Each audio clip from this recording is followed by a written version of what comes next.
अध्याय 5। बख्तरबंद दिमाग। तुम्हारा घुटना काफी खराब दिख रहा है गोगिंस। कोई नई बात नहीं डॉक्टर। वॉक वीक के खत्म होने में 2 दिन बाकी थे और मैं फॉलो अप के लिए मेडिकल आया था।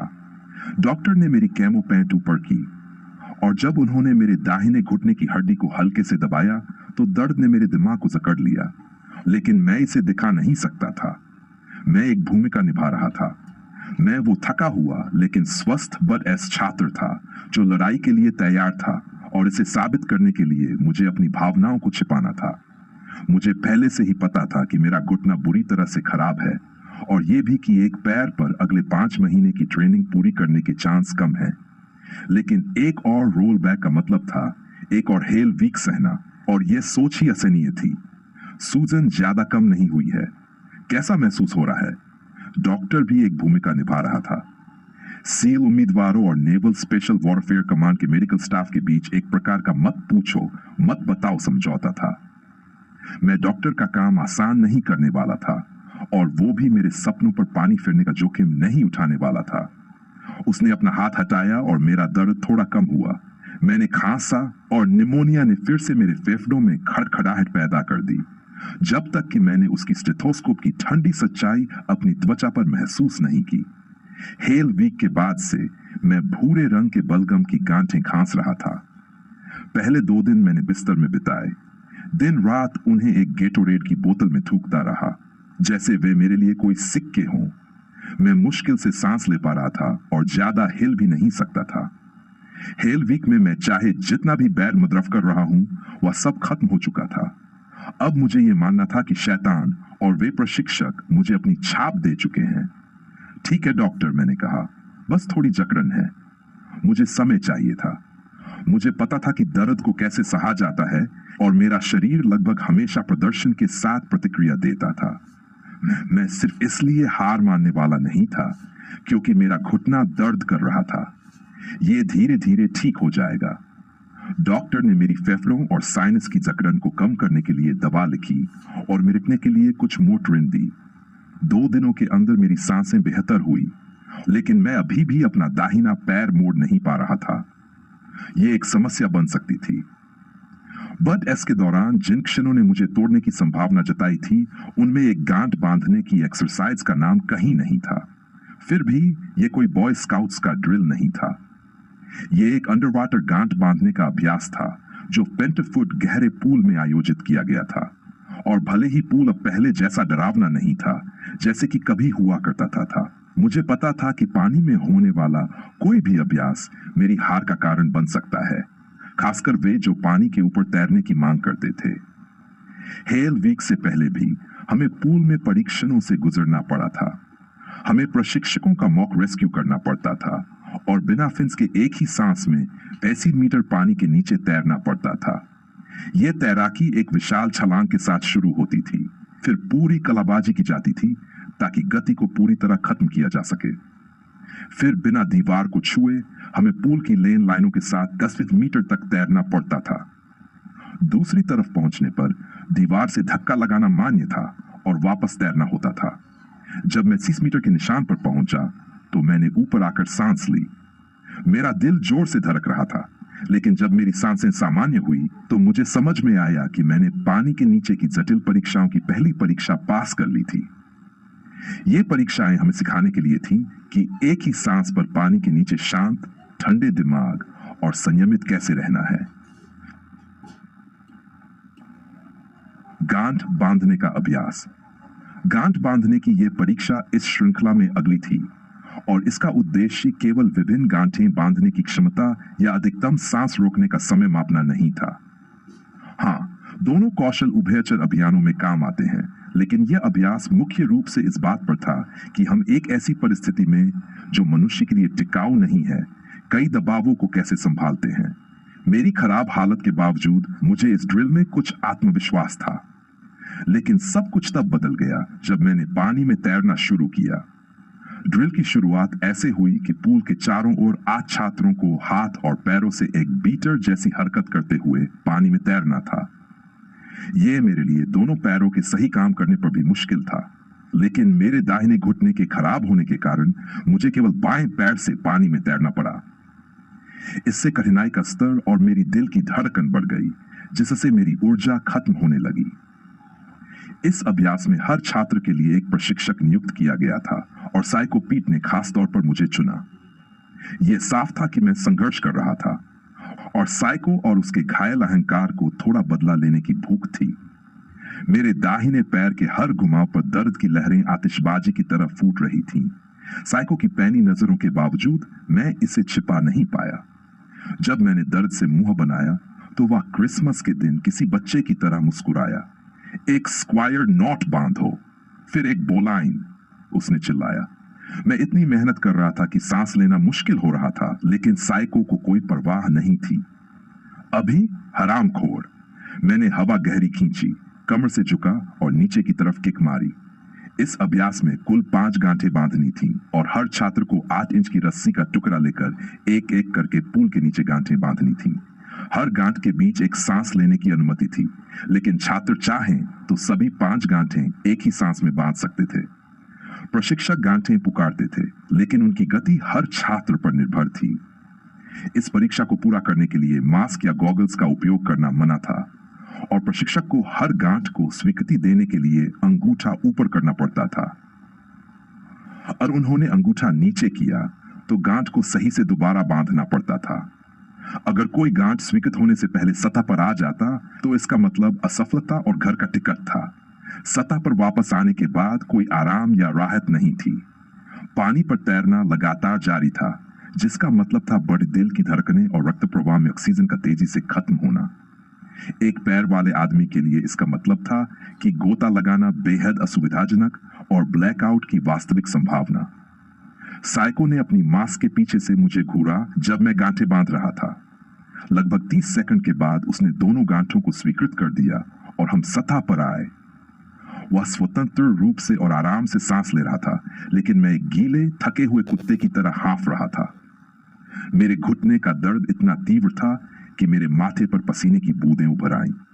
जब आप बिना गर्म किए हुए पूल में पसीना बहा रहे हों तो आप जानते हैं कि हालात बुरी तरह खराब हैं। मैं हाँफ रहा था, मेरी ऊर्जा खत्म हो चुकी थी और मैं हार मानना चाहता था, लेकिन इस अभ्यास में हार का मतलब था बड एस से पूरी तरह बाहर होना और यह मैं नहीं होने देना चाहता था। अरे क्या हुआ गोगिंस, चोट लग गई या तुम्हारे अंदर कहीं रेत घुस गई है? साइको ने पूछा। मैं शर्त लगाता हूं कि तुम आखिरी 3 गांठें एक ही सांस में नहीं बांध सकते। उसने ये बात एक व्यंग्यात्मक मुस्कान के साथ कही, जैसे वह मुझे चिढ़ा रहा हो। मुझे नियम पता थे, मुझे उसकी चुनौती स्वीकार करने की जरूरत नहीं थी, लेकिन ऐसा करने से साइको बहुत खुश हो जाता और मैं उसे ये खुशी नहीं दे सकता था। मैंने सिर हिलाया और पानी पर तैरता रहा, अपने गोते में देरी करते हुए, ताकि मेरी नब्ज सामान्य हो जाए और मैं एक गहरी तृप्ति देने वाली सांस ले सकूं। साइको इसे बर्दाश्त नहीं कर रहा था। जब भी मैंने अपना मुंह खोला, उसने मेरे चेहरे पर पानी उछाल दिया ताकि मुझे और ज्यादा तनाव में डाला जा सके। ये एक रणनीति थी जब प्रशिक्षुओं में घबराहट शुरू होने लगती थी। इसने सांस लेना असंभव बना दिया। अभी नीचे जाओ, नहीं तो तुम असफल हो जाओगे।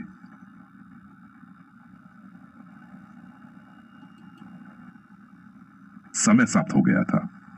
डुबकी लगाने से पहले मैंने एक गहरी सांस लेने की कोशिश की, लेकिन साइको के छींटे पानी का स्वाद मेरे मुंह में आ गया।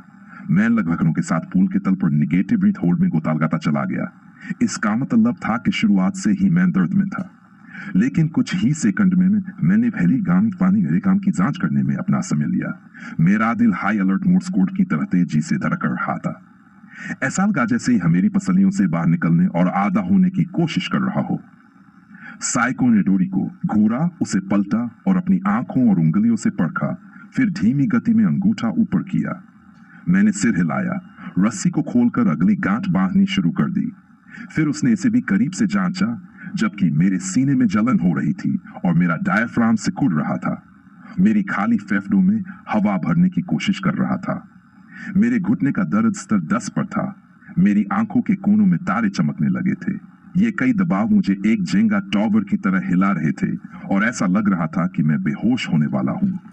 अगर ऐसा हुआ तो मुझे सतह पर लाने और होश में लाने के लिए साइको पर निर्भर रहना पड़ता। क्या मैं सच में इस आदमी पर भरोसा कर सकता था? वह मुझसे नफरत करता था। अगर उसने अपनी जिम्मेदारी निभाने में चूक की तो क्या होगा? अगर मेरा शरीर इतना थक चुका हो कि बचाव की सांस भी मुझे न उठा सके तो क्या होगा? मेरा दिमाग उन जहरीले सवालों से भर गया था जो कभी दूर नहीं होते। मैं यहां क्यों हूं? मैं आराम के लिए छोड़ क्यों नहीं देता?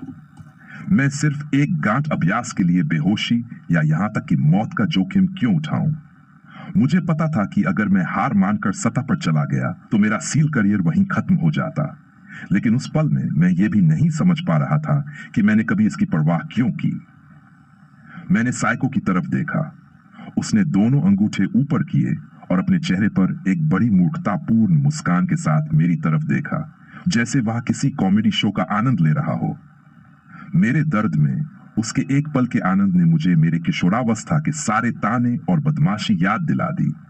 लेकिन पीड़ित बनने और नकारात्मक भावनाओं को अपनी ऊर्जा कम करने देने के बजाय ऐसा लगा जैसे मेरे दिमाग में एक नई रोशनी जल गई, जिसने मुझे परिप्रेक्ष्य बदलने दिया।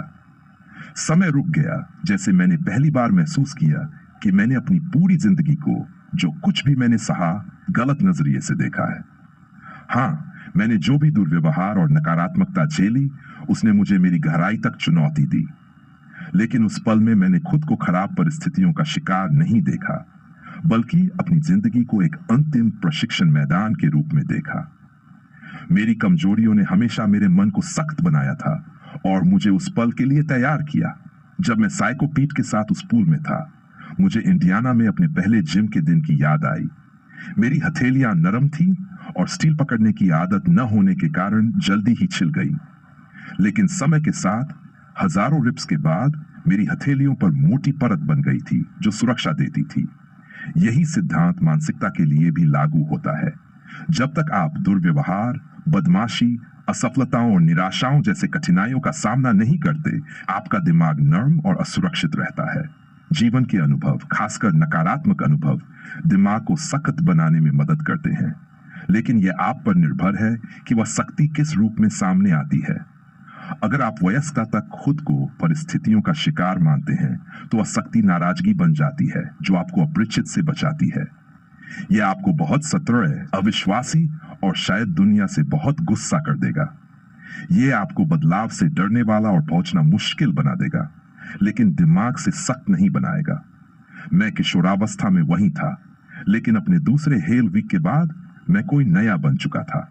मैंने तब तक कई भयानक परिस्थितियों से लड़ाई की थी और भी कुछ झेलने के लिए तैयार रहा।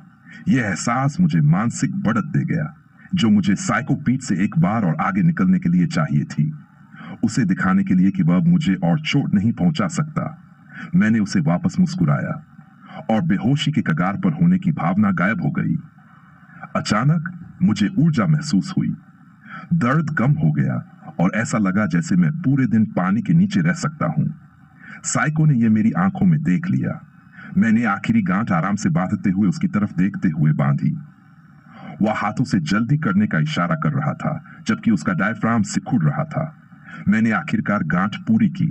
उसने जल्दी से मंजूरी दी और सतह की ओर किक मारकर चला गया, एक सांस के लिए बेताब। मैंने अपना समय लिया, सतह पर पहुंचा और पाया कि वह हाँफ रहा था, जबकि मैं अजीब तरह से शांत महसूस कर रहा था। एयरफोर्स पैरा रेस्क्यू प्रशिक्षण के दौरान जब पूल में हालात खराब हुए थे, तब मैं टूट गया था। लेकिन इस बार मैंने पानी में एक बड़ी लड़ाई जीत ली। यह एक बड़ी जीत थी, लेकिन युद्ध खत्म नहीं हुआ था।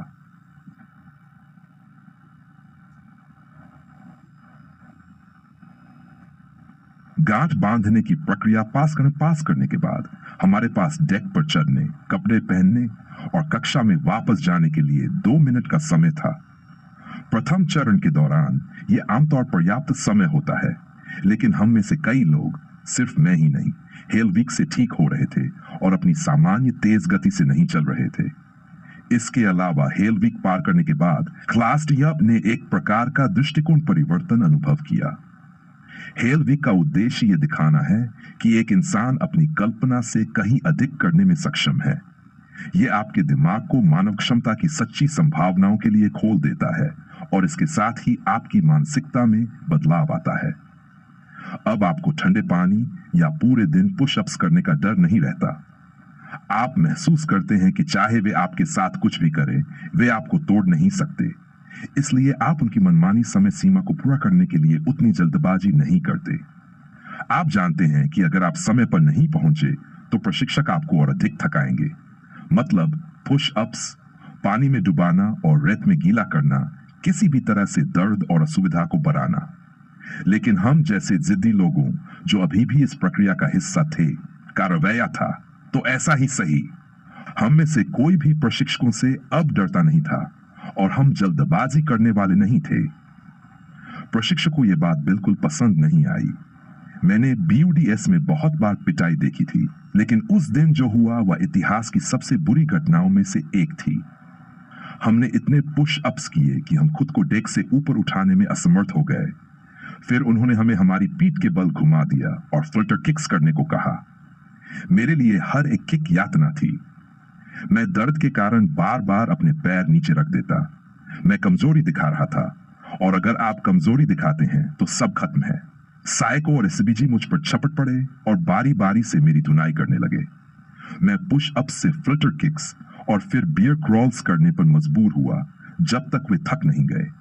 हर बार जब मैंने अपने घुटने को मोड़ा तो उसके अंदर के हिस्से हिलने और टकराने का एहसास होता, और वह असहनीय था। मैं सामान्य से धीमा चल रहा था और मुझे पता था कि मैं टूट चुका हूं। फिर वही सवाल फिर से दिमाग में आया, क्यों? मैं क्या साबित करने की कोशिश कर रहा था? छोड़ देना ही समझदारी लग रहा था। मध्यमता का आराम उस समय मीठा सा राहत देने वाला लग रहा था, जब तक साइको ने मेरे कान में चीखते हुए कहा, तेज चल हरामखोर। एक बार फिर मेरे अंदर एक अद्भुत एहसास दौड़ गया। इस बार मेरा ध्यान उसे हराने पर नहीं था। मैं अपने जीवन के सबसे बुरे दर्द में था। लेकिन कुछ मिनट पहले पूल में मिली मेरी जीत मेरे मन में ताजा हो गई। मैंने आखिरकार खुद को साबित कर दिया था कि मैं एक नेवी सील बनने के लिए पर्याप्त जल योद्धा था। यह बहुत बड़ी बात थी, खासकर एक ऐसे नकारात्मक रूप से तैरने वाले बच्चे के लिए जिसने कभी तैराकी का कोई पाठ नहीं लिया था।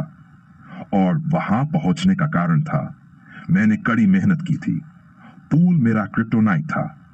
हालांकि मैं एक सील उम्मीदवार के रूप में एक बेहतर तैराक बन चुका था, लेकिन पानी के अभ्यास को लेकर मैं अब भी इतना तनावग्रस्त रहता था कि ट्रेनिंग के बाद हफ्ते में 3 बार मैं पूल पर जाता।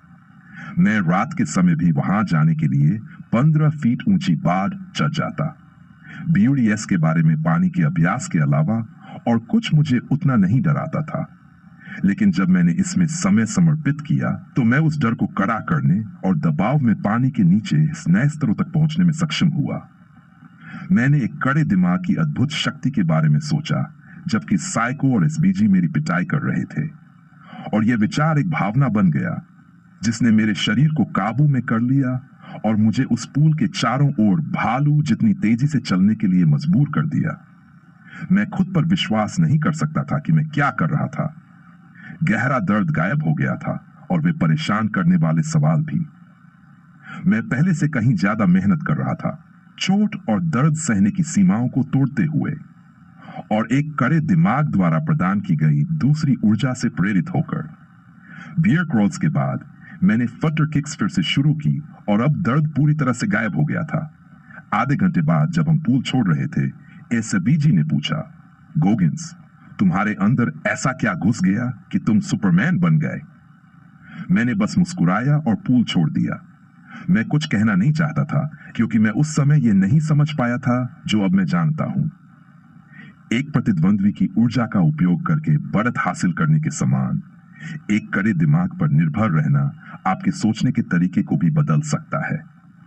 आपने जो झेला है और उस अनुभव ने आपके मानसिक दृष्टिकोण को कैसे मजबूत किया है, उसे याद करना आपको नकारात्मक मानसिक चक्र से बाहर निकाल सकता है और आपको उन कमजोर हुए 1 सेकंड की आवेगों को पार करने में मदद कर सकता है जो आपको हार मानने पर मजबूर कर सकते हैं।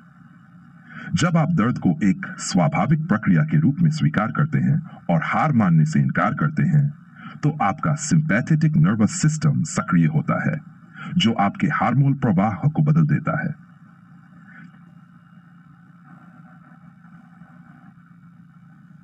सहानुभूति तंत्रिका तंत्र। आपकी लड़ो या भागो प्रतिक्रिया है। यह आपकी सतह के ठीक नीचे सक्रिय रहता है, और जब आप खोए हुए, तनावग्रस्त या संघर्ष कर रहे होते हैं, जैसे कि मैं अपने कठिन समय में था, यही दिमाग का हिस्सा आपका नियंत्रण संभालता है। हम सभी ने इस भावना का अनुभव किया है। वे सुबह जब दौड़ने का मन बिल्कुल न हो, लेकिन 20 मिनट दौड़ने के बाद आप ऊर्जा से भर जाते हैं। यह सहानुभूति तंत्रिका तंत्र का काम है। मैंने यह पाया है कि जब तक आप अपने मन को नियंत्रित करना जानते हैं, आप इसे इच्छा अनुसार सक्रिय कर सकते हैं। लेकिन अगर आप नकारात्मक आत्मचर्चा में फंस जाते हैं, तो सहानुभूति प्रतिक्रिया के उपहार आपसे दूर रहेंगे।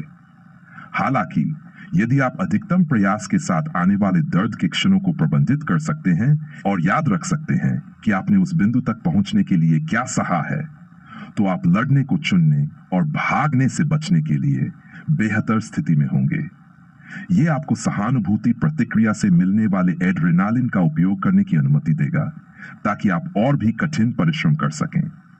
काम और स्कूल में आने वाली बाधाओं को भी कड़े दिमाग के साथ पार किया जा सकता है।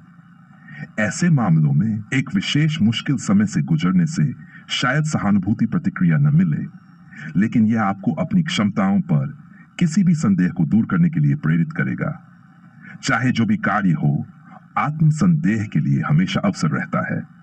जब भी आप कोई सपना देखने का फैसला करते हैं या कोई लक्ष्य निर्धारित करते हैं, तो आप इसकी सफलता की संभावना को कम करने के लिए कई कारण खोज सकते हैं। इसका दोष मानव मन की विकृत विकासवादी संरचना पर डाला जा सकता है, लेकिन आपको अपने संदेह को नियंत्रण कक्ष में प्रवेश करने देने की आवश्यकता नहीं है। आप संदेह को पीछे की सीट पर बिठा सकते हैं, लेकिन अगर आप उसे पायलट की सीट पर बिठा देंगे, तो हार निश्चित है। याद रखना कि आपने पहले भी कठिनाइयों का सामना किया है और हर बार लड़ने के लिए बच गए हैं। आपके दिमाग में चल रही बातचीत को बदल सकता है। यह आपको संदेह को नियंत्रित करने और कार्य को पूरा करने के लिए आवश्यक प्रत्येक कदम पर ध्यान केंद्रित रखने की अनुमति देगा। सुनने में सरल लगता है ना? यह बिल्कुल भी आसान नहीं है। बहुत कम लोग अपनी सोच संदेह को नियंत्रित करने की कोशिश करने की जहमत उठाते हैं। हम में से अधिकांश अपने दिमाग के गुलाम हैं। अधिकांश लोग अपने सोचने की प्रक्रिया को नियंत्रित करने का पहला प्रयास भी नहीं करते, क्योंकि यह एक अंतहीन काम है और हर बार इसे करना असंभव है। औसत व्यक्ति 1 घंटे में 2 विचार सोचता है। यह हर मिनट में 30 से 50 विचार हैं। इनमें से कुछ विचार गोलकीपर के पास से निकल जाएंगे। यह अपरिहार्य है, खासकर यदि आप जीवन को बस वैसे ही जी रहे हैं। शारीरिक प्रशिक्षण आपके सोचने की प्रक्रिया को नियंत्रित करना सीखने के लिए एक आदर्श परीक्षा है, क्योंकि जब आप कसरत कर रहे होते हैं, तो आपका ध्यान एक ही बिंदु पर केंद्रित रहता है और आपके तनाव और दर्द की प्रतिक्रिया तुरंत और मापने योग्य होती है। क्या आप जोर लगाते हैं और वह व्यक्तिगत सर्वश्रेष्ठ हासिल करते हैं, जैसा आपने कहा था, या आप टूट जाते हैं? यह निर्णय शायद ही कभी शारीरिक क्षमता पर निर्भर करता है। यह लगभग हमेशा इस बात की परीक्षा होती है कि आप अपने मन को कितनी अच्छी तरह नियंत्रित कर रहे हैं। अगर आप हर प्रयास में जोर लगाते हैं और उस ऊर्जा का उपयोग अपनी गति बनाए रखने के लिए करते हैं, तो आपके तेज समय दर्ज करने की संभावना अधिक होती है। हालांकि कुछ दिन यह करना दूसरों की तुलना में आसान होता है। घड़ी या स्कोर का वैसे भी कोई महत्व नहीं है। जो चीज सबसे अधिक मायने रखती है वह यह है कि जब आप सबसे ज्यादा हार मानना चाहते हैं, तब आप सबसे अधिक जोर लगाते हैं, क्योंकि यह आपके दिमाग को कड़ा करने में मदद करता है। इसी कारण से जब आप सबसे कम प्रेरित होते हैं, तब आपको अपना सबसे अच्छा काम करना होता है। इसीलिए मैंने BUD/S/PT फिजिकल ट्रेनिंग को पसंद किया और आज भी इसे पसंद करता हूं। शारीरिक चुनौतियां मेरे दिमाग को मजबूत करती हैं, ताकि मैं जीवन की किसी भी चुनौती का सामना करने के लिए तैयार रहूं, और यह आपके लिए भी वही करेगी। लेकिन चाहे आप इसे कितनी भी अच्छी तरह लागू करें, एक कड़ा दिमाग टूटी हुई हड्डियों को ठीक नहीं कर सकता। BUD/S परिसर में वापस जाने वाली मील लंबी पैदल यात्रा पर विजय का एहसास गायब हो गया और मुझे उस नुकसान का एहसास हुआ जो मैंने किया था। मेरे सामने 20 सप्ताह की ट्रेनिंग और दर्जनों प्रक्रियाएं थीं और मैं मुश्किल से चल पा रहा था। जबकि मैं अपने घुटने के दर्द को नकारना चाहता था, मुझे पता था कि मैं समाप्त हो चुका हूं, इसलिए मैं सीधे चिकित्सा केंद्र की ओर चला गया। जब डॉक्टर ने मेरा घुटना देखा तो उसने कुछ नहीं कहा, बस अपना सिर हिलाया और मुझे एक्स-रे के लिए भेज दिया, जिसमें घुटने की हड्डी में फ्रैक्चर दिखाई दिया। बीयूडीएस में जब आरक्षित लोगों को ऐसी चोटें आती हैं जिनके ठीक होने में लंबा समय लगता है, तो उन्हें घर भेज दिया जाता है, और मेरे साथ भी यही हुआ।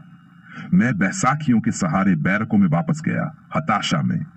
जब मैं चेकआउट कर रहा था तो मैंने उन लोगों को देखा जिन्होंने हेल वीक के दौरान छोड़ दिया था।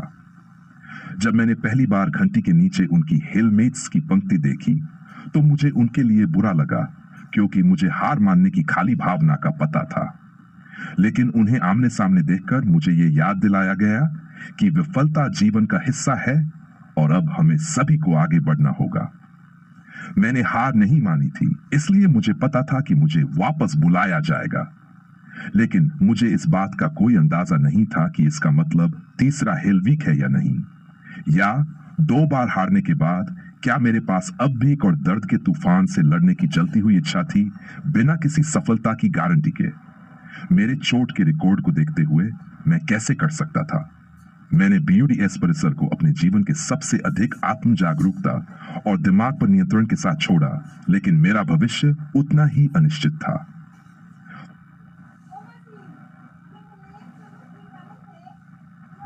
हवाई जहाज हमेशा मुझे क्लॉस्ट्रोफोबिक महसूस कराते हैं, इसलिए मैंने सैन डिएगो से शिकागो तक ट्रेन लेने का फैसला किया। इससे मुझे पूरे 3 दिन सोचने के लिए मिले और मेरा दिमाग पूरी तरह से उलझा हुआ था। पहले दिन मुझे नहीं पता था कि मैं अब सील बनना भी चाहता हूं या नहीं। मैंने बहुत कुछ सहा था। मैंने हेल वीक पार कर लिया, कड़े दिमाग की ताकत को समझा और पानी के डर को जीत लिया। शायद मैंने अपने बारे में पहले ही काफी कुछ सीख लिया था। अब मुझे और क्या साबित करना था। दूसरे दिन मैंने उन अन्य नौकरियों के बारे में सोचा जिनमें मैं शामिल हो सकता था। शायद मुझे आगे बढ़कर फायर फाइटर बन जाना चाहिए। यह एक बेहतरीन काम है और एक अलग तरह का हीरो बनने का अवसर हो सकता है। लेकिन तीसरे दिन जब ट्रेन शिकागो की ओर मुड़ी तो मैं फोन बूथ जितने छोटे बाथरूम में गया और अकाउंटेबिलिटी मिरर के साथ खुद का सामना किया। क्या यह वास्तव में तुम्हारे विचार हैं? क्या तुम वाकई सील्स को छोड़कर एक सामान्य फायरमैन बनने के लिए तैयार हो?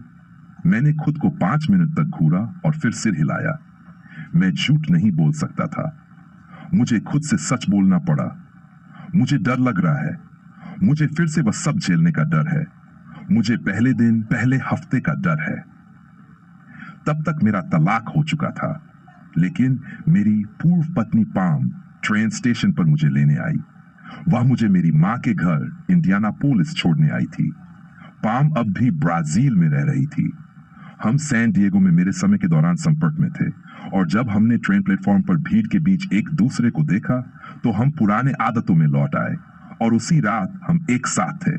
उस पूरे गर्मी के मौसम में मई से नवंबर तक मैं मिडवेस्ट में रहा, अपने घुटने को ठीक करने और फिर उसे मजबूत करने में समय बिताया। मैं अब भी एक रिजर्विस्ट था, लेकिन यह तय नहीं कर पाया था कि मुझे फिर से नेवी सील ट्रेनिंग में लौटना चाहिए या नहीं। मैंने मरीन कॉर्प्स में शामिल होने पर विचार किया। मैंने कुछ फायर फाइटिंग यूनिट्स के आवेदन प्रक्रिया की भी खोज की, लेकिन अंततः मैंने फोन उठाया, बीयूडीएस कंपाउंड को कॉल करने के लिए तैयार। उन्हें मेरे अंतिम निर्णय की आवश्यकता थी। मैंने फोन पकड़ा और सील ट्रेनिंग के कष्टों के बारे में सोचा। कसम से आप सिर्फ खाने के लिए रोज 6 मील दौड़ते हैं और इसमें आपकी ट्रेनिंग रन शामिल नहीं होती। मैंने सारे तैराकी, पैडलिंग, भारी नावें और लॉक्स सिर पर उठाने और दिन भर बर्मा पार करने की कल्पना की। मैंने घंटों के सिटअप्स, पुशअप्स, फ्लटर किक्स और कोर्स की यादें ताजा की। मुझे रेत में लौटने और पूरे दिन रात चिड़न महसूस करने का एहसास हुआ। मेरी यादें एक मन शरीर का अनुभव बन गई और मुझे अपनी हड्डियों में ठंड महसूस हुई। एक सामान्य व्यक्ति हार मान लेता। वे कहते बस ये मेरे लिए नहीं है और खुद को और अधिक यातना देने से मना कर देते। लेकिन मैं सामान्य तरीके से नहीं बना हूं। जैसे ही मैंने नंबर डायल किया, नकारात्मकता एक गुस्से वाले साए की तरह ऊपर उठी। मैं मदद नहीं कर सका, लेकिन सोचा कि मुझे इस धरती पर सिर्फ दुख सहने के लिए रखा गया है। क्यों मेरे अपने निजी राक्षस, भागी, भगवान या शैतान मुझे बस शांत नहीं छोड़ सकते?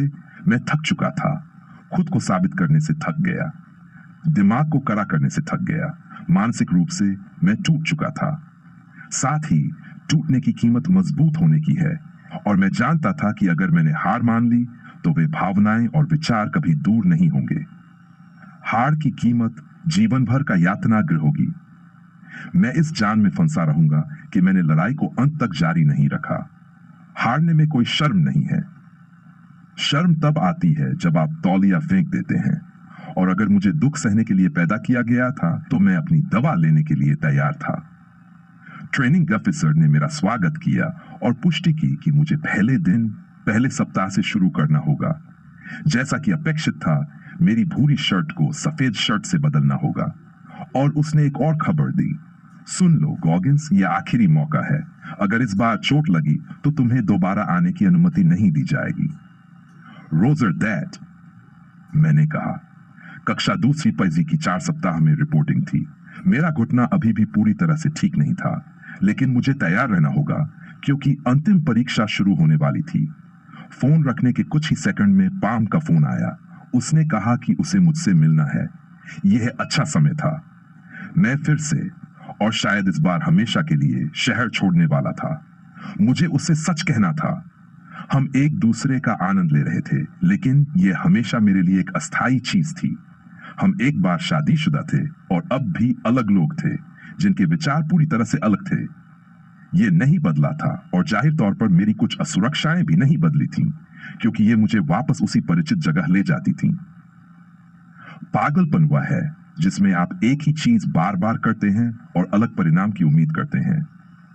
हम कभी काम नहीं कर सकते थे, और यह कहने का समय आ गया था।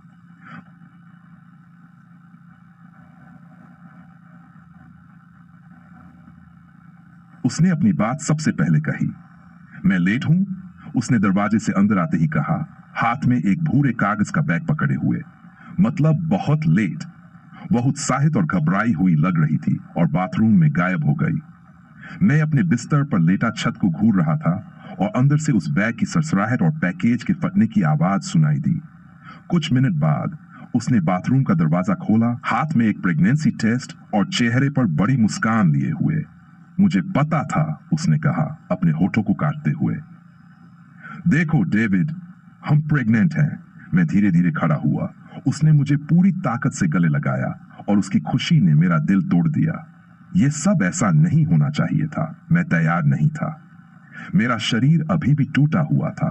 मेरे ऊपर डॉलर्स का क्रेडिट कार्ड कर्ज था, और मैं अभी भी केवल एक रिजर्विस्ट था। मेरे पास न तो अपना घर था, न ही अपनी कार। मैं अस्थिर था, और यही मेरी असुरक्षा का कारण था। इसके अलावा मैं इस औरत से प्यार भी नहीं करता था। यह सब मैंने खुद से कहा जब मैं उसके कंधे के ऊपर से उस अकाउंटेबिलिटी मिरर में देख रहा था। वह दर्पण जो कभी झूठ नहीं बोलता। मैंने अपनी नजरें हटा ली। पाम अपने माता पिता को यह खुशखबरी देने के लिए घर चली गई। मैंने उसे अपनी मां के घर के दरवाजे तक छोड़ा, फिर सोफे पर जा गिरा। कोरोनारो में मुझे लगा था कि मैंने अपने अतीत की गड़बड़ियों से समझौता कर लिया है और उसमें कुछ ताकत पाई है, लेकिन अब मैं फिर से उसी दलदल में फंस गया था। अब यह केवल मेरे और मेरे सील बनने के सपनों की बात नहीं थी। अब मुझे अपने परिवार के बारे में भी सोचना था, जिसने दांव को और बढ़ा दिया। अगर मैं इस बार असफल हुआ तो इसका मतलब यह नहीं होगा कि मैं भावनात्मक और आर्थिक रूप से फिर से शून्य पर लौट जाऊंगा, बल्कि मैं अपने नए परिवार को भी वहीं ले जाऊंगा। जब मेरी मां घर लौटी तो मैंने उन्हें सब कुछ बताया। हमारी बातचीत के दौरान मेरे भीतर का बांध टूट गया और मेरा दर्द, दुख और संघर्ष सब बाहर आ गया। मैंने अपना सिर अपने हाथों में छुपा लिया और फूट फूट कर रो पड़ा। मां, मेरा जीवन जब से मैं पैदा हुआ हूं तब से अब एक बुरा सपना रहा है, एक बुरा सपना जो बद से बदतर होता जा रहा है। मैंने कहा, जितना ज्यादा मैं कोशिश करता हूं मेरी जिंदगी उतनी ही मुश्किल होती जाती है। इस बात से मैं इनकार नहीं कर सकती डेविड, उन्होंने कहा। मेरी मां नर्क देख चुकी थी और वह मुझे बच्चा समझकर तसल्ली देने की कोशिश नहीं कर रही थी। उन्होंने कभी ऐसा नहीं किया। लेकिन मैं तुम्हें इतना जरूर जानती हूं कि तुम इसका रास्ता निकाल लोगे। मुझे निकालना ही होगा। मैंने अपनी आंखों के आंसू पोंछते हुए कहा, मेरे पास और कोई विकल्प नहीं है। वह मुझे अकेला छोड़कर चली गई और मैं उस सोफे पर पूरी रात बैठा रहा। मुझे लगा जैसे मुझसे सब कुछ छीन लिया गया हो, लेकिन मैं अभी भी सांस ले रहा था। इसका मतलब था कि मुझे आगे बढ़ने का रास्ता खोजना था, मुझे संदेह को किनारे करना था और यह मानने की ताकत जुटानी थी कि मैं सिर्फ एक थका हुआ असफल नेवी सील नहीं था। हेल वीक के बाद मुझे लगा था कि मैं अटूट बन गया हूं, लेकिन एक हफ्ते के भीतर ही मैं फिर से शून्य हो गया। मैंने कोई स्तर नहीं बढ़ाया था, मैं अब भी कुछ नहीं था, और अगर मुझे अपनी टूटी हुई जिंदगी को ठीक करना था तो मुझे और अधिक बनना होगा। उस सोफे पर मैंने एक रास्ता खोजा। तब तक मैंने खुद को जवाबदेह ठहराना सीख लिया था। मुझे पता था कि मैं युद्ध की गर्मी में किसी की आत्मा को झकझोर सकता हूं। मैंने कई बाधाओं को पार किया था और महसूस किया था कि उन अनुभवों ने मेरे दिमाग को इतना मजबूत बना दिया है कि मैं किसी भी चुनौती का सामना कर सकता हूं। इस सब ने मुझे यह महसूस कराया कि मैंने अपने अतीत के राक्षसों से निपट लिया है, लेकिन मैंने ऐसा नहीं किया था। मैं उन्हें नजरअंदाज कर रहा था। मेरे पिता द्वारा किए गए दुर्व्यवहार की यादें, उन सभी लोगों की बातें जिन्होंने मुझे निगर कहा था, कुछ जीतों के बाद गायब नहीं हुई। वे पल मेरे अवचेतन में गहराई से जमे हुए थे और नतीजतन मेरी नींव कमजोर थी। एक इंसान में उसका चरित्र उसकी नींव होती है, और जब आप असफलताओं और सफलताओं के ढेर को एक खराब नींव पर खड़ा करते हैं तो वह ढांचा स्थिर नहीं हो सकता। एक बुलेट प्रूफ मानसिकता विकसित करने के लिए आपको अपनी सभी भय और असुरक्षाओं के स्रोत पर जाना होगा। हम में से ज्यादातर लोग अपनी असफलताओं और बुरे राजों को कालीन के नीचे छुपा देते हैं, लेकिन जब हम समस्याओं का सामना करते हैं तो वह कालीन उठ जाता है। हमारा अंधेरा फिर से उभरता है, हमारी आत्मा को भर देता है और हमारे चरित्र को निर्धारित करने वाले निर्णयों को प्रभावित करता है। मेरे डर सिर्फ पानी के बारे में नहीं थे। कक्षा दूध से C5 को लेकर मेरी चिंताएं फर्स्ट फेज के दर्द के बारे में नहीं थीं। वे मेरे जीवन भर के साथ चले आ रहे घावों से रिस रही थीं, और उनका इनकार करना खुद का इनकार करने के समान था। मैं अपना सबसे बड़ा दुश्मन था। दुनिया, भगवान या शैतान मुझे गिराने की कोशिश नहीं कर रहे थे। यह मैं था। मैं अपने अतीत को खारिज कर रहा था और इसलिए खुद को खारिज कर रहा था। मेरी नींव, मेरा चरित्र स्वयं स्वीकृति से परिभाषित था। मेरे सभी डर उस गहरे बैठे बेचैनी से उपजे थे जो मैंने डेविड गॉगिंस होने के साथ महसूस की थी, उस सब के कारण जो मैंने झेला था। यहां तक कि जब मैं उस सत्र तक पहुंच गया जहां मुझे इस बात की परवाह नहीं थी कि दूसरे मेरे बारे में क्या सोचते हैं, तब भी मुझे खुद को स्वीकार करने में कठिनाई होती थी।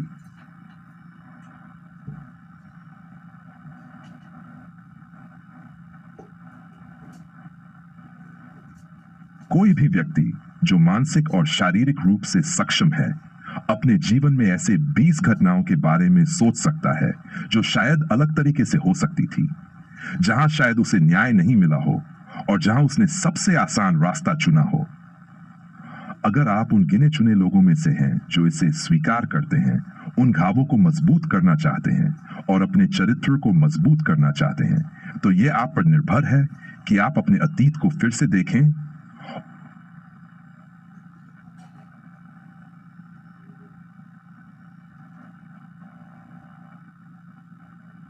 कोई भी व्यक्ति जो मानसिक और शारीरिक रूप से सक्षम है अपने जीवन में ऐसे 20 घटनाओं के बारे में सोच सकता है जो शायद अलग तरीके से हो सकती थी, जहां शायद उसे न्याय नहीं मिला हो और जहां उसने सबसे आसान रास्ता चुना हो।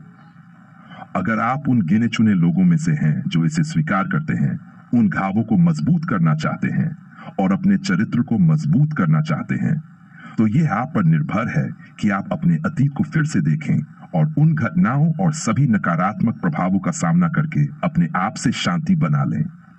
आपको इन्हें अपनी कमजोरी के रूप में स्वीकार करना होगा। केवल जब आप अपनी कमजोरियों की पहचान करेंगे और उन्हें स्वीकार करेंगे, तभी आप अपने अतीत से भागना बंद करेंगे। उसके बाद उन घटनाओं का उपयोग अधिक कुशलता से किया जा सकता है, खुद को बेहतर और मजबूत बनाने के लिए। मां के सोफे पर जब चांद रात के आसमान में अपनी रेखा खींच रहा था, मैंने अपने राक्षसों का सामना किया। मैंने खुद का सामना किया। मैं अब अपने पिता से भाग नहीं सकता था। मुझे स्वीकार करना पड़ा कि वह मेरा हिस्सा थे और उनकी झूठी धोखेबाज प्रवृत्ति ने मुझे जितना मैंने सोचा था उससे कहीं अधिक प्रभावित किया था। उस रात से पहले मैं लोगों से कहता था कि मेरे पिता मर चुके हैं, बजाय ये सच बताने के कि मैं कहां से आया हूं। यहां तक कि सील्स में भी मैंने वही झूठ फैलाया। मुझे पता था क्यों। जब आपको पीटा जाता है तो आप ये स्वीकार नहीं करना चाहते कि आपकी पिटाई हुई। यह आपको बहुत मर्दाना महसूस नहीं कराता, इसलिए सबसे आसान तरीका यह है कि इसे भूल जाएं और आगे बढ़ें, जैसे ये कभी हुआ ही नहीं। लेकिन अब और नहीं। आगे बढ़ते हुए मेरे लिए अपने जीवन को फिर से खंगालना बहुत महत्वपूर्ण हो गया, क्योंकि जब आप अपने अनुभवों को बारीकी से परखते हैं और यह समझते हैं कि आपकी समस्याएं कहां से आईं, तो आप दर्द और दुर्व्यवहार सहने में ताकत पा सकते हैं। ट्रूनिस गॉगिंस को अपने हिस्से के रूप में स्वीकार करके मुझे अपने अतीत का ईंधन के रूप में उपयोग करने की स्वतंत्रता मिली।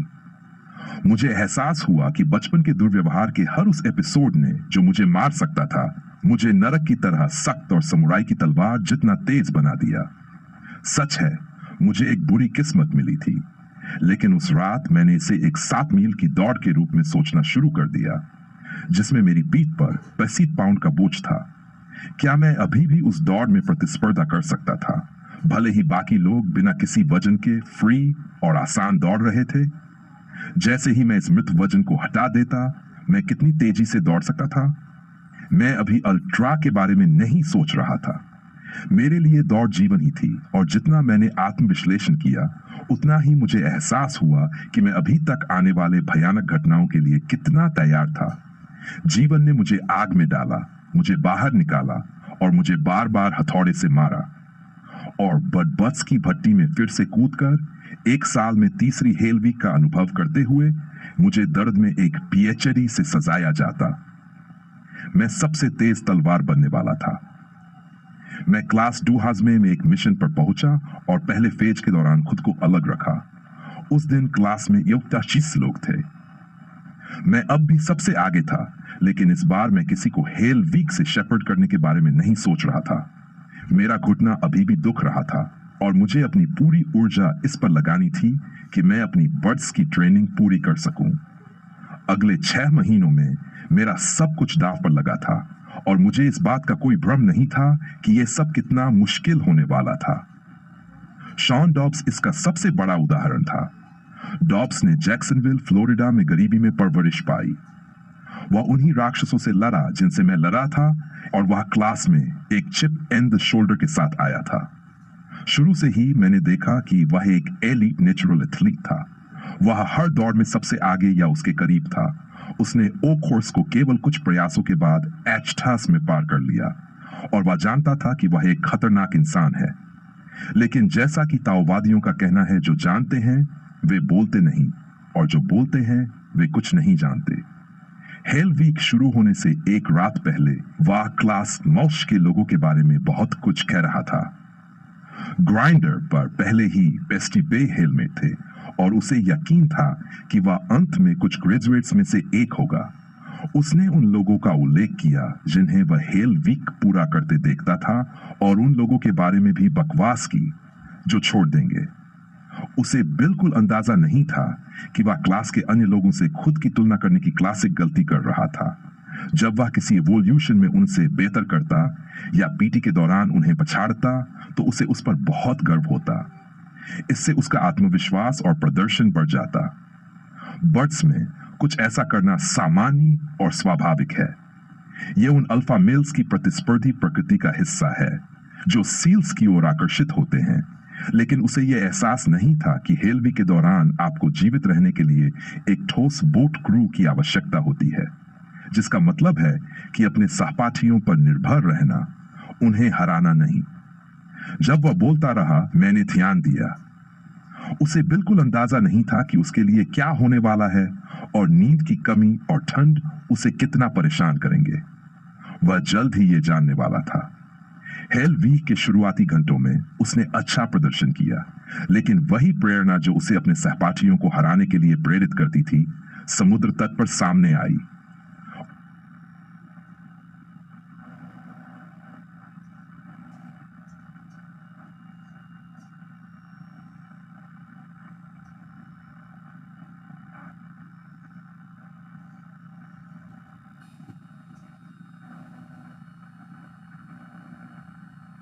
एड 5 सेयर्ड और 108 पाउंड के वजन वाले डॉब्स की कद काठी आग बुझाने के हाइड्रेंट जैसी थी, लेकिन चूंकि वह छोटे कद के थे, उन्हें छोटे लोगों की एक बोट क्रू में शामिल कर दिया गया, जिन्हें इंस्ट्रक्टर्स द्वारा मजाक में स्मर्फ्स कहा जाता था। दरअसल साइको पीट ने उनसे उनकी बोट के सामने पापा स्मर्फ की तस्वीर बनाने को कहा ताकि उनका मजाक उड़ाया जा सके। इंस्ट्रक्टर्स इसी तरह से आपका मनोबल तोड़ने के तरीके खोजते थे और डॉब्स के मामले में यह काम कर गया। उन्हें उन साथियों के साथ शामिल होना पसंद नहीं था जिन्हें वे अपने से छोटा और कमजोर मानते थे, और उन्होंने अपनी नाराजगी अपने साथियों पर निकाली। अगले दिन तक उन्होंने अपनी बोट क्रू को सबके सामने थका दिया।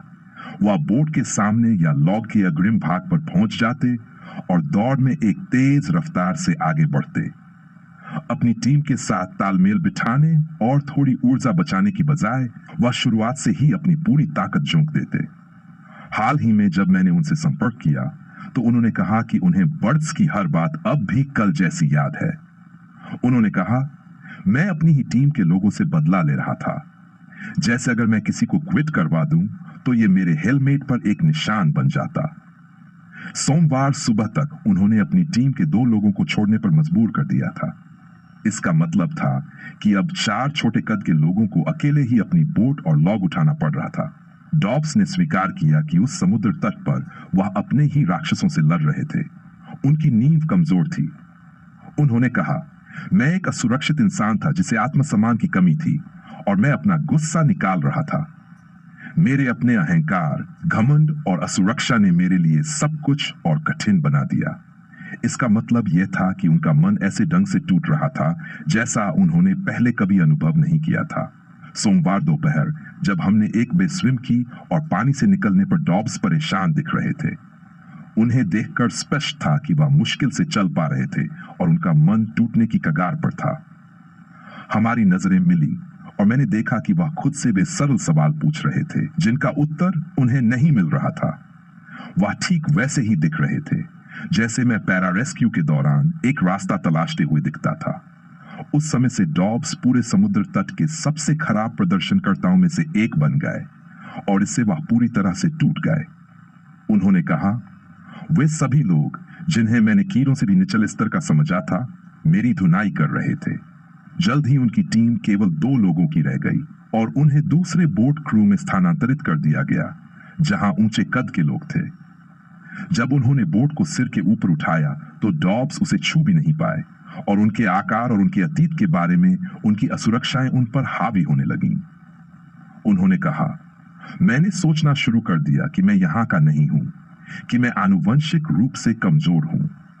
ऐसा लगा जैसे मेरे पास कोई सुपर पावर था और मैंने उसे खो दिया। मैं अपने जीवन में पहली बार ऐसी जगह पर था जहां से बाहर निकलने का कोई रास्ता नहीं दिख रहा था। सोचिए वह उस समय किस स्थिति में थे। इस इंसान ने बर्ड्स के शुरुआती हफ्तों में बेहतरीन प्रदर्शन किया था। वह एक गरीब पृष्ठभूमि से आए थे और एक शानदार एथलीट थे। उनके पास जीवन के कई अनुभव थे जिन पर वह भरोसा कर सकते थे। उन्होंने अपने मन को कई बार सख्त बनाया था, लेकिन चूंकि उनकी नींव कमजोर थी, जब स्थिति गंभीर हुई तो उन्होंने अपना मानसिक नियंत्रण खो दिया और अपनी ही आत्मसंदेह के गुलाम बन गए। सोमवार रात डॉब्स ने मेडिकल रिपोर्ट की और अपने पैरों में दर्द की शिकायत की। उन्हें यकीन था कि उन्हें स्ट्रेस फ्रैक्चर है, लेकिन जब उन्होंने अपने बूट्स उतारे तो उनके पैर न तो सूजे हुए थे और नहीं काले नीले थे जैसा उन्होंने सोचा था। वे पूरी तरह से ठीक दिख रहे थे। मुझे यह पता है क्योंकि मैं भी उसी समय मेडिकल चेकअप में उनके बगल में बैठा था। मैंने उनकी खाली निगाहों को देखा और जान गया कि अब हार निकट है। यह वही जड़ थी जो किसी इंसान के चेहरे पर आती है जब वह अपनी आत्मा को समर्पित कर देता है।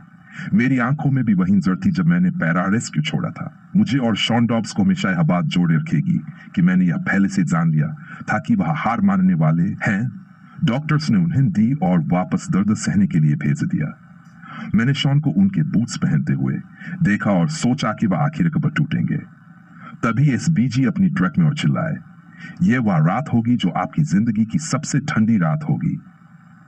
मैं अपनी बोट के नीचे अपनी टीम के साथ स्टीलर की ओर बढ़ रहा था जब मैंने पीछे मुड़कर देखा कि शॉन एसबीजी की गर्म ट्रक में बैठे हैं। उन्होंने हार मान ली थी। कुछ ही मिनटों में उन्होंने घंटी 3 बार बजाई और अपना हेलमेट नीचे रख दिया।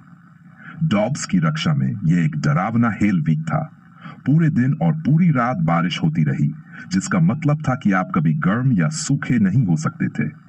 इसके अलावा किसी कमांडर ने यह चतुर विचार पेश किया कि क्लास चॉप और राजा जैसा खाना और पानी न मिले। इसके बजाय हमें लगभग हर भोजन के लिए ठंडे एमआरई दिए गए। उनका मानना था कि इससे हमें और अधिक परखा जाएगा। इससे वास्तविक जीवन के युद्ध क्षेत्र जैसी स्थिति बनाने का प्रयास था। इसका मतलब यह भी था कि राहत की कोई संभावना नहीं थी और भरपूर कैलोरी के बिना दर्द और थकान से गुजरने के लिए ऊर्जा पाना किसी के लिए भी कठिन था। गर्म रहने की तो बात ही छोड़िए।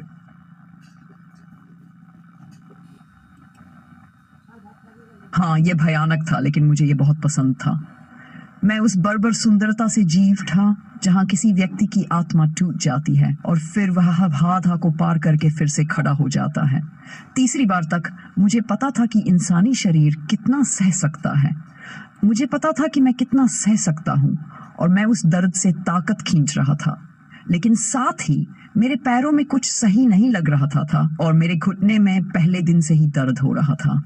अभी तक दर्द ऐसा था जिसे मैं कुछ और दिन सह सकता था, लेकिन चोट का विचार एक अलग तरह का भार में जाऊ पाई था जिसे मुझे अपने दिमाग से निकालना पड़ा।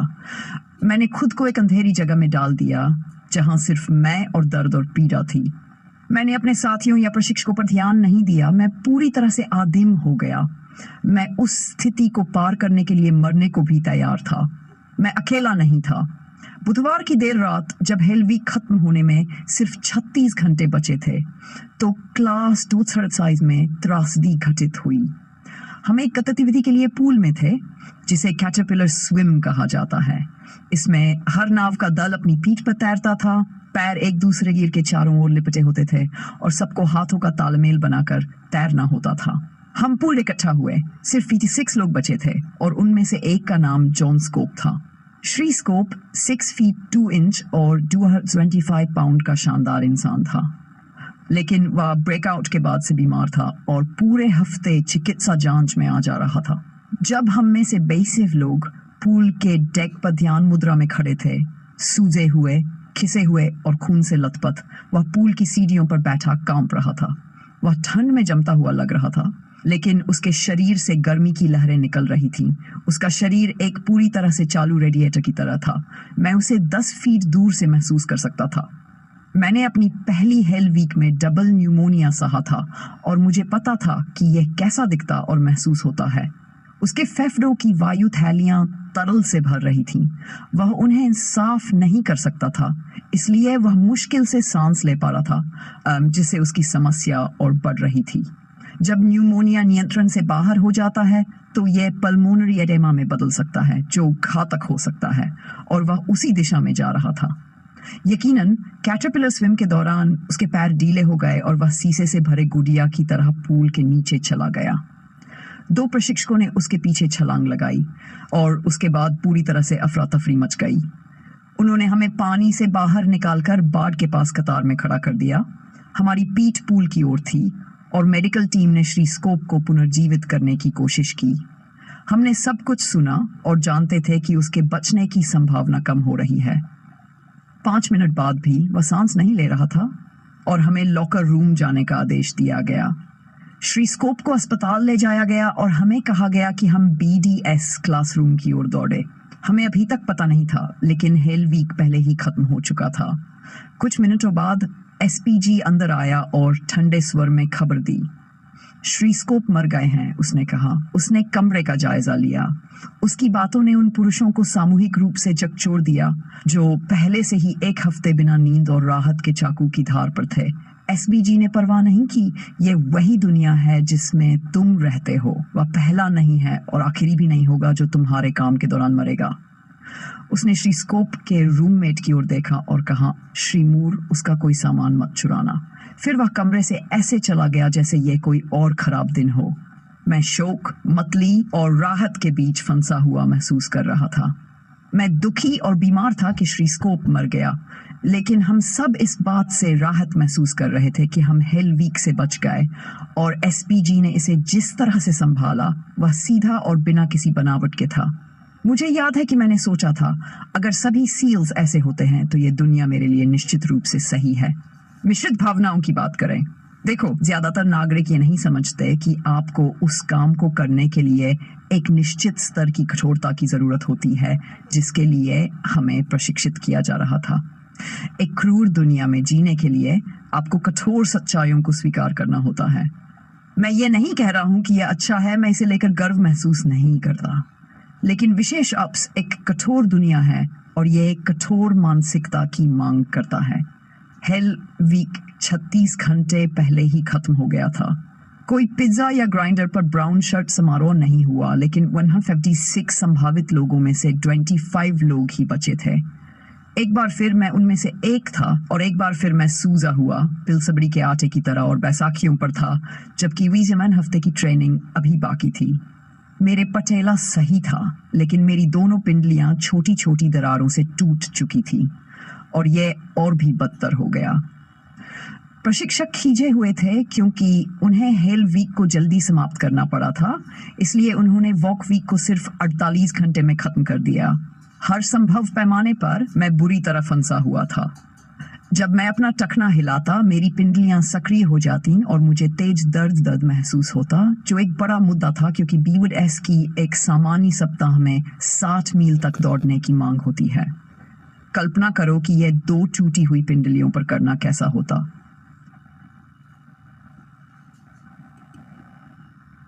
क्लास 235 के ज्यादातर लोग नेवल स्पेशल वॉरफेयर कमांड के कोरोनाडो बेस पर रहते थे। मैं 20 मील दूर चुला विस्टा में $600 प्रति महीने के एक स्टूडियो अपार्टमेंट में रहता था जिसमें फफूंद की समस्या थी। मैं वहां अपनी गर्भवती पत्नी और सौतेली बेटी के साथ रहता था। जब वह गर्भवती हुई तो मैंने पाम से फिर से शादी कर ली। मैंने एक नई होंडा पासपोर्ट फाइनेंस करवाई जिससे मैं लगभग $60 के कर्ज में आ गया।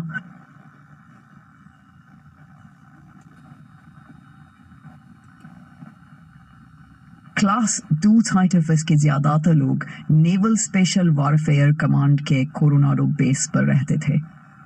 मैं 20 मील दूर चुला विस्टा में $600 प्रति महीने के एक स्टूडियो अपार्टमेंट में रहता था जिसमें फफूंद की समस्या थी।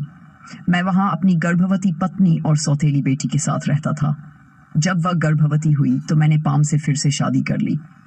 मैंने एक नई होंडा पासपोर्ट फाइनेंस करवाई जिससे मैं लगभग $60,000 के कर्ज में आ गया और हम तीनों इंडियाना से सैन डिएगो एक नई शुरुआत के लिए आ गए। मैंने एक ही कैलेंडर वर्ष में दूसरी बार हेल वीक पास कर लिया था और वह हमारे बच्चे को ठीक मेरे ग्रेजुएशन के आसपास जन्म देने वाली थी, लेकिन मेरे मन या आत्मा में कोई खुशी नहीं थी। कैसे हो सकती थी? हम एक गंदे से अपार्टमेंट में रहते थे जो हमारी क्षमता के किनारे पर था और मेरा शरीर फिर से टूट चुका था। अगर मैं इसे पूरा नहीं कर पाया तो मैं किराया भी नहीं चुका पाऊंगा। मुझे से सब कुछ शुरू करना पड़ेगा और कोई नया काम ढूंढना पड़ेगा। मैं ऐसा होने नहीं दे सकता था और नहीं होने देना चाहता था। पहले फेज की व्रता फिर से शुरू होने से एक रात पहले मैंने अपना सिर मुंडवाया और अपनी परछाई में घूरने लगा। लगभग 2 साल तक मैंने दर्द को चरम पर ले जाकर सहा और फिर और दर्द लेने वापस आ गया। मैं कुछ समय के लिए सफल हुआ, लेकिन फिर असफलता के गर्त में दब गया। उस रात मुझे आगे बढ़ने की इजाजत सिर्फ इस जान ने दी कि जो कुछ भी मैंने सहा था उसने मेरे दिमाग को कठोर बना दिया था। सवाल यह था, वह कठोरता कितनी मोटी थी? एक आदमी कितना दर्द सह सकता है? क्या मेरे अंदर टूटी हुई टांगों पर दौड़ने की क्षमता थी? अगली सुबह 3 बजे मैं उठ गया और बेस की ओर चला गया। मैं बड एस के उस पिंजरे तक लंगड़ाते हुए गया जहां हमारा सामान रखा जाता था और एक बेंच पर बैठ गया। मैंने अपना बैग नीचे रखा। बाहर और अंदर चारों ओर घना अंधेरा था और मैं अकेला था। मैंने दूरी से समुद्र की लहरों की आवाज सुनी। मैंने अपने डाइव बैग के अंदर हाथ डाला। मेरे डाइव गियर के नीचे 2 रोल डक्ट टेप दबे हुए थे। मैंने उन्हें उठाया और अपने पागलपन भरे प्लान के बारे में सोचकर सिर हिलाते हुए हंस दिया। मैंने सावधानी से एक मोटा काला ट्यूब सॉक अपने दाहिने पैर पर पहना। मेरी पिंडली छूने पर भी कोमल थी। और एडी का थोड़ा सा भी हिलना तकलीफ के पैमाने पर बहुत ऊंचा था। वहां से मैंने टेप को अपनी एडी के चारों ओर लपेटा, फिर टखने के ऊपर और वापस एडी तक, और फिर धीरे धीरे इसे पैर के नीचे और पिंडली तक लपेटता चला गया, जब तक कि मेरा पूरा निचला पैर और पैर कसकर लिपट नहीं गए। यह सिर्फ पहली परत थी। फिर मैंने दूसरा काला ट्यूब सॉक पहना और उसी तरह टेप किया। जब तक मैं तैयार हुआ, मेरे पैरों में 2 सॉक्स और 2 टेप की परतें थी, और जब मेरा पैर बूट में बंधा तो मेरा टखना और पिंडली सुरक्षित और स्थिर थे। संतुष्ट होकर मैंने अपना बायां पैर भी तैयार किया। 1 घंटे बाद ऐसा लग रहा था जैसे मेरे दोनों पैर नरम प्लास्टर कास्ट में डूबे हुए हों। चलने में अभी भी दर्द होता था, लेकिन जब मेरा टखना हिलता था तो जो यातना होती थी वो थोड़ी सहने लायक लग रही थी, या कम से कम मुझे ऐसा लगा। असली पता तब चला जब हमने दौड़ना शुरू किया। उस दिन की पहली ट्रेनिंग रन मेरे लिए आग का परीक्षण थी, और मैंने अपनी हिप फ्लेक्सर से दौड़ने की पूरी कोशिश की। आमतौर पर हम अपनी टांगों और पैरों से लय चलाते हैं, मुझे इसे उल्टा करना पड़ा। प्रत्येक मूवमेंट को अलग करने और हिप से नीचे ताकत और गति उत्पन्न करने में गहन ध्यान केंद्रित करना पड़ा। पहले 30 मिनट में दर्द मेरी जिंदगी का सबसे बुरा था। टेप मेरी त्वचा में कट रहा था, जबकि दौड़ने के झटके मेरी टूटती पिंडलियों में झंझना रहे थे। और यह सिर्फ पहली दौड़ थी, जबकि आने वाले 5 महीने निरंतर दर्द से भरे होने वाले थे। क्या इसे हर दिन सहना संभव था? मैंने हार मानने के बारे में सोचा। अगर असफलता मेरा भविष्य है और मुझे अपना जीवन पूरी तरह से दोबारा सोचना होगा, तो इस अभ्यास का क्या मतलब था? क्यों अपरिहार्य को टाला जाए? क्या मैं पागल था? हर एक विचार उसी पुराने सरल सवाल पर जाकर टिकता था। क्यों? असफलता की गारंटी का एकमात्र तरीका है अभी हार मान लेना, कमबख्त। अब मैं खुद से बात कर रहा था, अपनी आत्मा और दिमाग को कुचलते हुए दर्द की आवाज के ऊपर चुपचाप चीख रहा था। दर्द सहो, नहीं तो यह सिर्फ तुम्हारी असफलता नहीं होगी, यह तुम्हारे परिवार की असफलता होगी। मैंने कल्पना की कि अगर मैं इसे वास्तव में कर पाया तो कैसा महसूस होगा, अगर मैं इस मिशन को पूरा करने के लिए आवश्यक दर्द को सह सका। इसने मुझे आधा मील और आगे बढ़ा दिया, इससे पहले कि और दर्द बारिश की तरह मुझ पर बरसने लगा और मेरे अंदर तूफान की तरह घूमने लगा। लोग स्वस्थ रहते हुए भी बरस को पार करना मुश्किल समझते हैं, और तुम टूटी हुई टांगों के साथ इसे पार कर रहे हो। कौन और ये सोच सकता है? मैंने खुद से पूछा। कौन एक टूटी हुई टांग पर 1 मिनट भी दौड़ सकता है? अकेले 2 को छोड़ दो। सिर्फ गोगिंस, तुम इस खेल के 20 मिनट अंदर हो। गोगिंस, तुम एक मशीन हो। अब से अंत तक हर कदम तुम्हें और मजबूत बनाएगा। उस आखिरी संदेश ने कोड को पासवर्ड की तरह क्रैक कर दिया। मेरा कठोर दिमाग ही मुझे आगे बढ़ाने का टिकट था, और 40 मिनट के निशान पर कुछ असाधारण हुआ।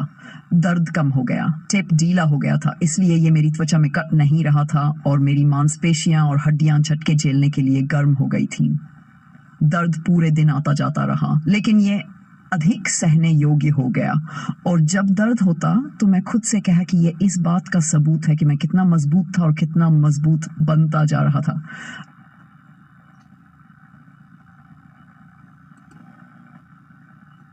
दिन ब दिन वही रिवाज दोहराया जाता।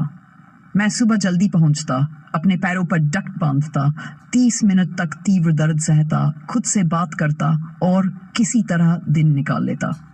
ये कोई नकली बनो जब तक कि असली न बन जाओ वाली बात नहीं थी। मेरे लिए यह तथ्य कि मैं हर दिन खुद को ऐसी परिस्थिति में डालने के लिए तैयार होकर आता था, सच में अद्भुत था। प्रशिक्षकों ने मुझे इसके लिए इनाम भी दिया। उन्होंने मुझे हाथ और पैर बांधकर पूल में 4 चक्कर तैरने को कहा। दरअसल उन्होंने इसे प्रस्ताव नहीं किया, बल्कि इस पर जोर दिया। यह उस अभ्यास का हिस्सा था जिसे वे ड्राउन प्रूफिंग कहते थे। मैं इसे नियंत्रित डूबना कहना पसंद करता था। हमारे हाथ हमारी पीठ के पीछे और पैर आपस में बंधे हुए थे, और हमें केवल डॉल्फिन किक का उपयोग करना था। हमारी क्लास के कुछ अनुभवी तैराकों की तरह, जो माइकल फेल्प्स की जीन पूल से निकले हुए लगते थे, मेरी डॉल्फिन किक एक स्थिर झूलने वाले घोड़े जैसी थी, और यह लगभग उतनी ही गति प्रदान करती थी। मैं लगातार सांस लेने के लिए संघर्ष कर रहा था, सतह के करीब बने रहने की कोशिश कर रहा था, और पानी के ऊपर अपना सिर निकालने के लिए चिकन नेकिंग कर रहा था, बस सांस लेने के लिए। फिर मैं नीचे डूबता और जोर से किक मारता, गति हासिल करने की कोशिश करता। मैंने इसके लिए पहले से अभ्यास किया था। हफ्तों तक मैंने पूल में मेहनत की थी, यहाँ तक कि वेटसूट शॉर्ट्स के साथ भी प्रयोग किया था कि क्या मैं उन्हें अपने यूनिफॉर्म के नीचे छिपा सकता हूँ ताकि थोड़ी तैरने की सहूलियत मिल सके। यह ऐसा लगता था जैसे मैं टाइट यूडीटी शॉर्ट्स के नीचे डायपर पहन रहा हूँ और ये कोई मददगार नहीं था। लेकिन उस अभ्यास ने मुझे डूबने की भावना के साथ इतना सहज बना दिया कि मैं इस परीक्षा को सह सका और पास कर गया। सेकंड फेज यानी डाइव फेज में हमें एक और कठोर अंडर वाटर अभ्यास करना पड़ा। फिर से इसमें पानी में तैरना शामिल था, जो लिखने में हमेशा बुनियादी लगता है, लेकिन इस ड्रिल के लिए हमें पूरी तरह से चार्ज किए गए। 80 लीटर के जुड़वां टैंकों और 30 पाउंड वेट बेल्ट के साथ फिट किया गया था। हमारे पास फिन्स थे, लेकिन फिन्स के साथ किक करने से मेरे टखनों और पिंडलियों पर दर्द और तनाव बढ़ जाता। पानी में टेप नहीं लगाया जा सकता था, मुझे यह नहीं था, इससे बात था। इसके बल 50, हमें अपनी पीठ के बल 50 मीटर था, फिर पलटकर अपने पेट के बल 50 मीटर तैरना था, फिर से सतह पर रहते हुए, और वह भी पूरी तरह से लोडेड होकर। हमें कोई भी तैरने वाला उपकरण उपयोग करने की अनुमति नहीं थी, और सिर ऊपर रखने से हमारी गर्दन, कंधे, कूल्हों और निचली पीठ में तीव्र दर्द होता था। उस दिन पूल से निकलने वाली आवाजें मैं कभी नहीं भूल सकता। पानी पर तैरने और सांस लेने के हमारे बेताब प्रयासों ने डर, निराशा और थकावट का एक मिश्रित स्वर उत्पन्न किया। हम गड़गड़ाते, गुर्राते और हाँफते थे। मैंने गहरे गले से निकली चीखें और ऊंची, तीखी चीखें सुनी। कई लोग नीचे डूब गए, अपने वेट बेल्ट उतार दिए और अपने टैंकों से खुद को मुक्त कर लिया, उन्हें पूल के फर्श पर गिरने दिया और फिर सतह पर आ गए। उस अभ्यास को पहली बार में केवल एक आदमी पास कर सका। हमें किसी भी अभ्यास को पास करने के लिए 3 मौके मिलते थे, और उस अभ्यास को पास करने में मुझे 3 मौके लगे। अपनी आखिरी कोशिश में मैंने लंबे तरल स्किसर किक्स पर ध्यान केंद्रित किया, एक बार फिर अपने हिप फ्लेक्सर का उपयोग करते हुए मैं मुश्किल से पास कर पाया। जब हम थर्ड फेज तक पहुंचे, जो कि सैंट क्लेमेंटे आइलैंड पर लैंड वॉरफेयर ट्रेनिंग मॉड्यूल था, तब तक मेरे पैर ठीक हो चुके थे और मुझे पता था कि मैं ग्रेजुएशन तक पहुंच जाऊंगा, लेकिन सिर्फ इसलिए कि यह आखिरी चरण था। इसका मतलब यह नहीं था कि यह आसान था। स्ट्रैंड पर मुख्य बड एस कंपाउंड में आपको बहुत से लोग ट्रेनिंग देखने आते हैं। हर रैंक के ऑफिसर आते हैं जो प्रशिक्षकों के कंधे पर नजर रखते हैं, लेकिन द्वीप पर यह सिर्फ आप और वे होते हैं। वहां वे पूरी बेरहमी से पेश आते हैं, और मुझे यही चीज द्वीप पर सबसे ज्यादा पसंद थी। एक दिन 2 या 3 लोगों की टीमों में हमें झाड़ियों में छिपने के लिए जगह तैयार करनी थी। तब तक हम ट्रेनिंग के अंतिम दौर में पहुंच चुके थे और हर कोई जबरदस्त शारीरिक स्थिति में था और निडर था। लोग अपने काम में ढिलाई बरत रहे थे और प्रशिक्षक इससे नाराज थे। इसलिए उन्होंने हमें एक घाटी में बुलाया और एक क्लासिक कसरत का आदेश दिया। इसमें पुशअप्स, सिटअप्स, फिल्टर किक्स और 8 काउंट बॉडी बिल्डर्स, उन्नत बर्पीज की भरमार होने वाली थी। लेकिन पहले उन्होंने हमें घुटनों के बल बैठने और अपने हाथों से इतनी गहरी गड्ढे खोदने को कहा जिसमें हम अपनी गर्दन तक दफन हो सकें और अनिश्चित समय तक रह सकें। मैं मुस्कुराते हुए पूरी लगन से गड्ढा खोद रहा था। तभी एक प्रशिक्षक ने मुझे सताने का एक नया रचनात्मक तरीका खोज निकाला। गॉगिन्स, उठो, तुम्हें ये सब कुछ ज्यादा ही पसंद है। मैंने हंसते हुए खुदाई जारी रखी, लेकिन वह गंभीर थे। मैंने कहा, उठो गॉगिन्स, तुम्हें इसमें बहुत मजा आ रहा है। मैं उठ खड़ा हुआ, एक तरफ चला गया और अगले 30 मिनट तक अपने साथियों को पीड़ित होते हुए देखता रहा। उसके बाद से प्रशिक्षकों ने मुझे अपनी कड़ी कसरतों में शामिल करना बंद कर दिया। जब क्लास को पुश अप्स, सिट अप्स या गीले और रेत से सने दवाए होने का आदेश दिया जाता तो वे हमेशा मुझे इससे बाहर रखते। मुझे इस पर गर्व था कि मैंने आखिरकार पूरे बड एस स्टाफ की इच्छा शक्ति को तोड़ दिया, लेकिन मुझे उन कसरतों की कमी भी महसूस हुई क्योंकि मैं उन्हें अपनी मानसिकता को सख्त बनाने के अवसर के रूप में देखता था। अब मेरे लिए ये समाप्त हो गए थे। नौसेना सील की ट्रेनिंग के लिए ग्राइंडर केंद्र स्थान है और यह स्वाभाविक है कि BS ग्रेजुएशन वहीं होती है। परिवार उड़ान भर कर आते हैं। पिता और भाई अपने सीने फुलाए रहते हैं। माताएं, पत्नियां और गर्लफ्रेंड्स पूरी तरह से तैयार होकर बेहद खूबसूरत लगती हैं। उस काले रंग के एसफाल्ट के टुकड़े पर जहां पहले केवल दर्द और दुख था, अब केवल मुस्कानें थीं। क्लास 235 के स्नातक ड्रेस वाइट्स पहने विशाल अमेरिकी झंडे के नीचे इकट्ठा हुए, जो समुद्री हवा में लहरा रहा था। हमारे दाईं ओर वह कुख्यात घंटी थी जिसे हमारे घुड़चती सहपाठियों ने बजाया था, ये छोड़ने के लिए कि शायद यह सबसे चुनौतीपूर्ण सैन्य प्रशिक्षण है। हमें व्यक्तिगत रूप से बुलाया और सम्मानित किया गया।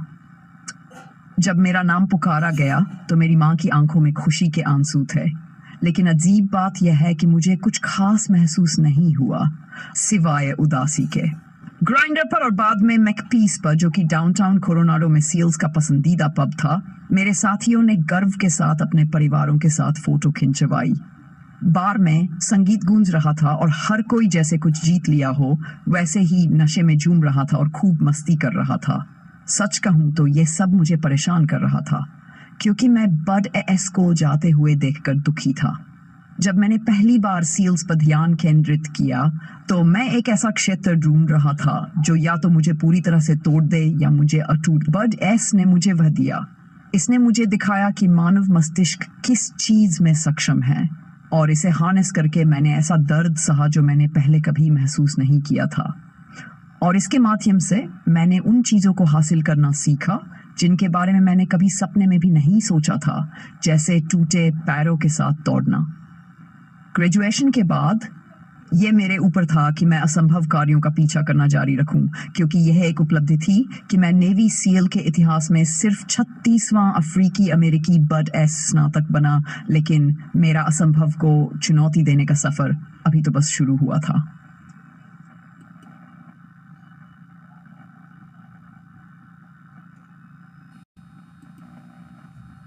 चुनौती बाढ़। अब समय है कल्पना करने का। एक औसत व्यक्ति 1 घंटे में D3 विचार करता है।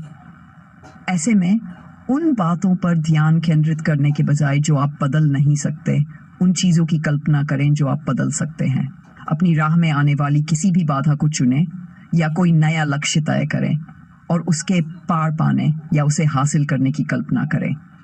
किसी भी चुनौतीपूर्ण कार्य को शुरू करने से पहले मैं हमेशा अपनी सफलता की एक तस्वीर बनाता हूं कि वह कैसी दिखेगी और महसूस होगी। मैं इसके बारे में हर दिन सोचता हूं और यही भावना मुझे आगे बढ़ने के लिए प्रेरित करती जब मैं प्रशिक्षण, प्रतिस्पर्धा या कोई अन्य काम करता हूं। लेकिन विजुअलाइजेशन केवल किसी ट्रॉफी समारोह, सच या प्रतीकात्मक के सपने देखने के बारे में नहीं है। आपको उन चुनौतियों की भी कल्पना करनी होगी जो शायद सामने आ सकती हैं, और यह तय करना होगा कि जब वे आएंगी तो आप उन्हें मुकाबला कैसे करेंगे। इस तरह आप अपने सफर पर जितना संभव हो सके तैयार रहेंगे। जब मैं अब किसी दौड़ में भाग लेता हूं तो मैं पहले पूरे कोर्स को ड्राइव करके देखता हूं, सफलता की कल्पना करता हूं, लेकिन संभावित चुनौतियों की भी, जिससे मुझे अपने विचारों पर नियंत्रण रखने में मदद मिलती है।